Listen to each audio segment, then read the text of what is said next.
Monday Night Chat with Wong Chen.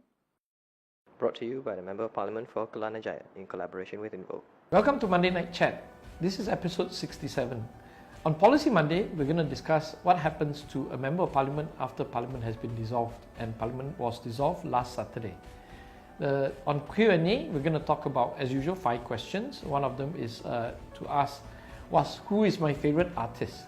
Yeah, okay. And then we're going to have a new intern introduction.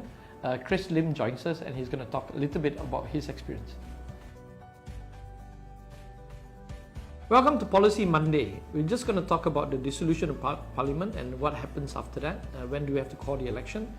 Generally, how do we dissolve Parliament? Well, the Prime Minister has to write a letter, or at least appeal to the King or meet the King and tell him that we're going to dissolve Parliament. The King usually takes about a day, and then they'll dissolve it. So what happened is last Saturday, the King made the announcement of dissolution of Parliament, but the original announcement was made on Friday by the Prime Minister. Yeah. So what happens when Parliament is dissolved? Is there still a government? A fundamental question.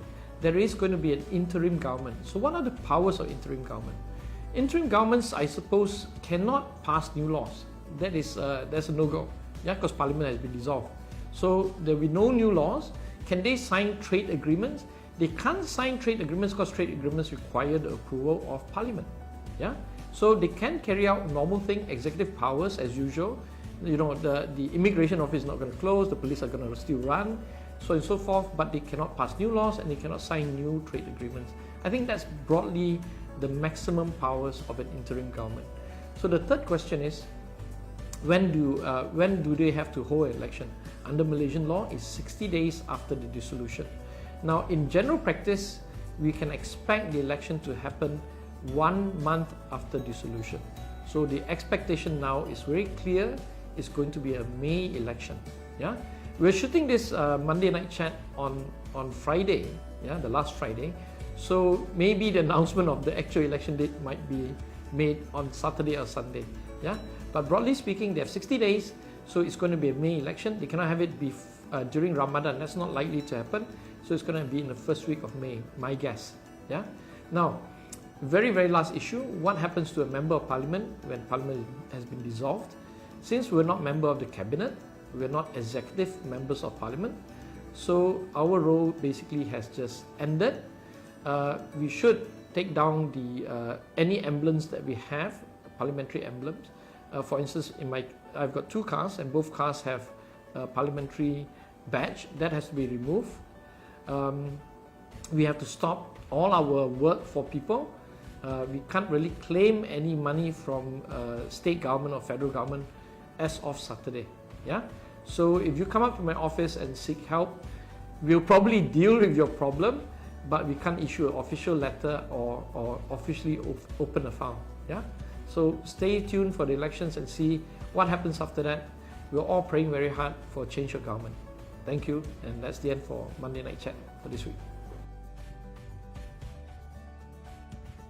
Hi, for Q&A in 120 seconds today, we have questions from Chris, number 1 we call him because now we have 2 Chris's in the office, Ashley, and also from Zuriel. And Zuriel is monitoring the filming today. Zuriel, are you ready on that? Yep. Okay, let's start now. Okay, first question. My thoughts on PPBM being deregistered. Well, this is again obviously a ploy from the BN government to damage the opposition chances. Well, bad news for Najib, we're going to come back much stronger from this. We can always get PPBM members or candidates to fall under PKR. Okay. Follow-up question is on the common logo of Pakatan Harapan. This is a great development. Having one common logo is important. We've been talking about it in the last 2-3 elections, but finally it appears that we're going to go with the PKR logo, and that's going to be an easy way for voters to decide the Daching versus the Mata. Okay. Now the third one is what are my views on the US-China trade war. I think what started off as Trump calling a bluff on China has now escalated. The Chinese, to their credit, actually proposed a softer tariff, but that only made Trump even more ambitious. So when Trump slaps the 50 billion tariff, China had no choice but to also propose a 50 billion in return. Then Trump proposes a 100 billion tariff. I think this is going out of control. So someone has to tell Trump to stop this, because what started off as a little Trump, I'm a genius at trade, at negotiation, that can have grave repercussion for the world. Okay. Fourth question, what are my thoughts on the last day of Parliament? If only Parliament was so cordial and friendly, and one shouting at each other, and people can shake hands openly. If that is the way Parliament happens every day instead of the last day of Parliament, that would be really good for Malaysia. Yeah, it was a bittersweet experience, because many of us will not be coming back to Parliament after GE14. Lastly, who's my favorite artist? Well, the question is artist. I assume you were talking about fine art. It will be Alberto Giacometti and also Francis Bacon. That's it for Q&A this week. Hi everyone, my name is Christopher Lim. I'm an intern here with Wong Chen, and I've been interning for a week only. I'll probably be staying here for another 2 months. So the reason why I came to Wong Chen was to make myself more politically aware, and also to empower myself by giving myself the knowledge on what MP does, how our political system works, so that I could also help my friends and share the information back with my friends. And also the other reason was to come and do community work with Wong Chen, to be able to see how a member of parliament and how a politician will help back its community and how it will sow into the lives of the future generations.